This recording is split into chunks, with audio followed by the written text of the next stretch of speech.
അപ്പോസ്തലന്മാരുടെ പ്രവർത്തനങ്ങൾ അധ്യായം 22. യഹൂദരോട് പ്രസംഗിക്കുന്നു. സഹോദരരെ, പിതാക്കന്മാരെ, നിങ്ങളോട് എനിക്ക് പറയാനുള്ള ന്യായവാദം കേൾക്കുവിൻ. ഹെബ്രായ ഭാഷയിൽ അവൻ തങ്ങളെ അഭിസംബോധന ചെയ്യുന്നത് കേട്ടപ്പോൾ അവർ കൂടുതൽ ശാന്തരായി. അവൻ പറഞ്ഞു, ഞാനൊരു യഹൂദനാണ്. കിലിക്യായിലെ താർസോസിൽ ജനിച്ചു. എങ്കിലും ഈ നഗരത്തിലാണ് ഞാൻ വളർന്നത്. ഗമാലിയേലിൻ്റെ പാദങ്ങളിരുന്ന പിതാക്കന്മാരുടെ നിയമത്തിൽ നിഷ്കൃഷ്ടമായ ശിക്ഷണം ഞാൻ നേടി. ഇന്ന് നിങ്ങളെല്ലാവരും ആയിരിക്കുന്നത് പോലെ ഞാനും ദൈവത്തെക്കുറിച്ച് തീക്ഷ്ണത നിറഞ്ഞവനായിരുന്നു. പുരുഷന്മാരെയും സ്ത്രീകളെയും ബന്ധിച്ച് കാരാഗൃഹത്തിലടച്ചുകൊണ്ട് ഈ മാർഗത്തെ നാമാവശേഷമാക്കത്തക്ക വിധം പീഡിപ്പിച്ചവനാണ് ഞാൻ. പ്രധാനാചാര്യരും ജനപ്രമാണികളുടെ സംഘം മുഴുവൻ തന്നെയും എനിക്ക് സാക്ഷികളാണ്. ദമാസ്കസിലുള്ളവരെയും ബന്ധനത്തിലാക്കി ജെറുസലേമിൽ കൊണ്ടുവന്നു. ശിക്ഷിക്കുന്നതിന് വേണ്ടി ഞാൻ അവരിൽ നിന്ന് സഹോദരന്മാർക്കുള്ള കത്തുകളും വാങ്ങി അവിടേക്ക് യാത്ര പുറപ്പെട്ടു. മാനസാന്തര കഥ.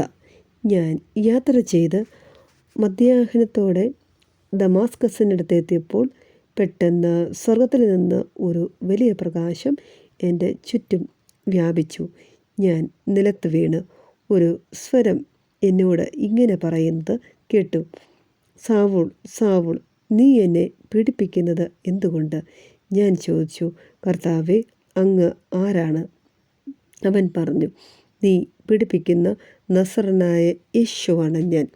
എൻ്റെ കൂടെയുണ്ടായിരുന്നവർ പ്രകാശം കണ്ടു, എന്നാൽ എന്നോട് സംസാരിച്ചവൻ്റെ സ്വരം കേട്ടില്ല. ഞാൻ ചോദിച്ചു, കർത്താവേ, ഞാൻ എന്ത് ചെയ്യണം? കർത്താവ് എന്നോട് പറഞ്ഞു, എഴുന്നേറ്റ് ദമാസ്കസിലേക്ക് പോവുക. നിനക്ക് വേണ്ടി നിശ്ചയിക്കപ്പെട്ടിരിക്കുന്നത് അവിടെ വെച്ച് നിന്നോട് പറയും. പ്രകാശത്തിൻ്റെ തീക്ഷ്ണത കൊണ്ട് എനിക്ക് ഒന്നും കാണാതെ സാധിക്കാതെ വന്നപ്പോൾ എൻ്റെ കൂടെയുണ്ടായിരുന്നവൾ കൈക്ക് പിടിച്ച് എന്നെ നടത്തി. അങ്ങനെ ഞാൻ ദമാസ്കസിലെത്തി.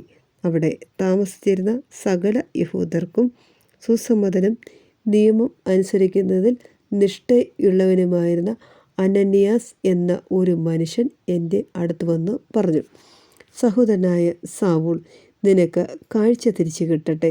ഉടൻ തന്നെ എനിക്ക് കാഴ്ച തിരിച്ചു കിട്ടുകയും ഞാൻ അവനെ കാണുകയും ചെയ്തു.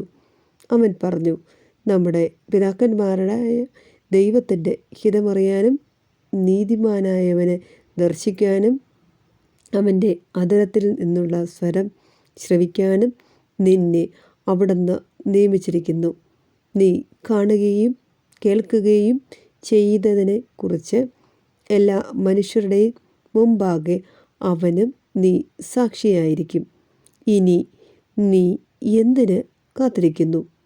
എഴുന്നേറ്റ് സ്നാനം സ്വീകരിക്കുക. അവൻ്റെ നാമം വിളിച്ചപേക്ഷിച്ചുകൊണ്ട് നിന്റെ പാപങ്ങൾ കഴുകിക്കളയുക. വിജാതീയരുടെ അപ്പോസ്തലൻ. ഞാൻ ജെറുസലേമിൽ തിരിച്ചു വന്ന് ദേവാലയത്തിൽ പ്രാർത്ഥിച്ചു കൊണ്ടിരുന്നപ്പോൾ എനിക്കൊരു ദിവ്യാനുഭൂതി ഉണ്ടായി. കർത്താവ് എന്നോട് ഇപ്രകാരം സംസാരിച്ചുകൊണ്ട് നിൽക്കുന്നത് ഞാൻ കണ്ടു. അവൻ പറഞ്ഞു, നീ വേഗം ജെറുസലേമിന് പുറത്തു കടക്കുക. കാരണം എന്നെക്കുറിച്ചുള്ള നിന്റെ സാക്ഷ്യം അവർ സ്വീകരിക്കുകയില്ല. ഞാൻ പറഞ്ഞു, കർത്താവേ, ഞാൻ സിനഗോഗുകൾ തോറും ചെന്ന് നിന്നിൽ വിശ്വസിക്കുന്നവരെയെല്ലാം ബന്ധനസ്ഥരാക്കുകയും പ്രഹരിക്കുകയും ചെയ്തിട്ടുണ്ടെന്ന് അവർക്ക് അറിയാം. നിനക്ക് സാക്ഷ്യം നൽകിയ സ്തെഫാനോസിൻ്റെ രക്തം ചിന്തപ്പെട്ടപ്പോൾ ഞാനും അടുത്തുനിന്ന് അത് അംഗീകരിക്കുകയും അവൻ്റെ ഘാതകരുടെ വസ്ത്രങ്ങൾ സൂക്ഷിക്കുകയും ചെയ്തു. അപ്പോൾ അവൻ എന്നോട് പറഞ്ഞു, നീ പോവുക. അങ്ങ് ദൂരെ വിജാതിയരുടെ അടുക്കലേക്ക് ഞാൻ നിന്നെ അയക്കും. ന്യായാസന സമക്ഷം. ഇത്രയും പറയുന്നതുവരെ അവർ അവനെ ശ്രദ്ധിച്ചു കേട്ടിരുന്നു.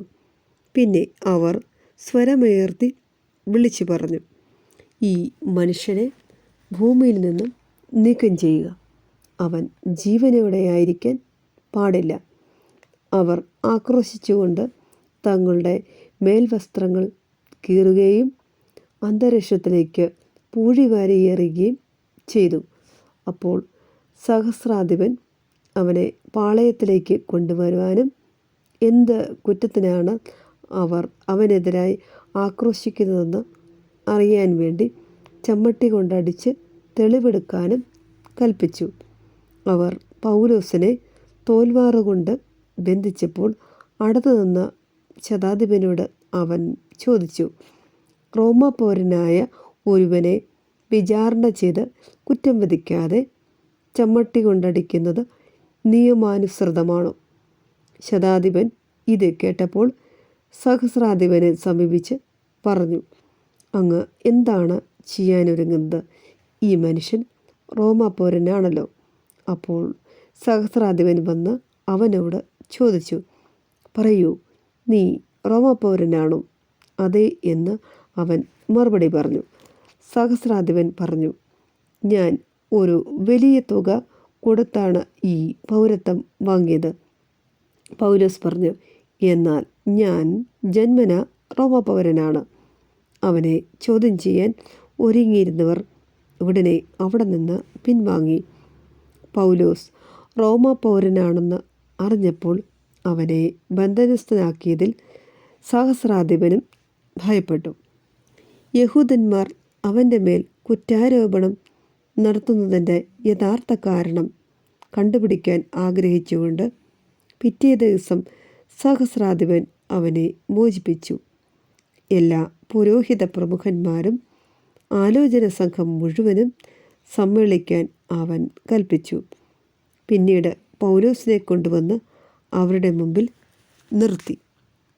ഈശോയെ, ഈ ഓഡിയോ ബൈബിൾ കേട്ടുകൊണ്ടിരിക്കുന്ന എല്ലാ വ്യക്തികളോടും അങ്ങ് കരുണ കാണിക്കണമേ. അവരുടെ ആവശ്യങ്ങളിൽ അങ്ങ് സമൃദ്ധമായി ഇടപെടുമാറാകണമേ. ഹല്ലേലൂയ. യേശുവേ നന്ദി, യേശുവേ സ്തോത്രം. ഹല്ലേലൂയ.